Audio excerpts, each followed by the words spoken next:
ကိုမျိုးလေထုညဉ့်ဉန်းမှုယနေ့ညနေပိုင်းတိုင်းတာချက်အရကမ္ဘာအဆင့်4နေရာတွင်ရှိနေတယ်လို့ IQA ဖော်ပြချက်အရသိရပါတယ်။ဖေဖော်ဝါရီ23ရက်နေ့ညနေ9နာရီတွင် IQA ထုတ်ပြန်ချက်အရ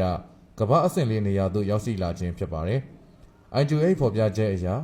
ရန်ကုန်မြို့၏ AQI လေထုအရေသွေးညွှန်းကိန်းမှာ156တွင်ရှိနေတယ်လို့သိရပါတယ်။မွန်လယ်ပိုင်းမှာအဆင့်17နေရာတွင်ရှိခဲ့တဲ့ရန်ကုန်မြို့၏လေထုအရေသွေးမှာ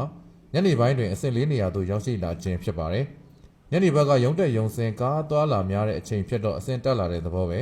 ကျမ်းမာရေးအတွက်သတိထားသင့်တယ်လို့ရန်ကုန်မြို့တွင်နေထိုင်သူတို့ကပြောကြားပါတယ်။လေထုညဉ့်ဉန်းမှုမှာလေထုထဲတွင်မီးကိုဓာတ်ငွေတစ်မျိုးမျိုးဖုံမုံမြူကိုအနံ့အသက်ရင်ကိုရင်ငွေများမှာရှိတဲ့ပမာဏထက်ပိုပြီးများပြားစွာရှိနေခြင်းကြောင့်လေထုအရေသွေးကျဆင်းခြင်းဖြစ်ပါတယ်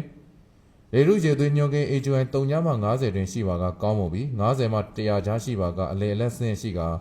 101မှ150ကြားရှိပါကထိခိုက်လွယ်သူများအတွက်လေထုမှာကောင်းမွန်မှုမရှိကြောင်းသိရပါတယ်။151မှ200အဆင့်ရှိပါကကျန်းမာရေးအတွက်မကောင်းကြောင်း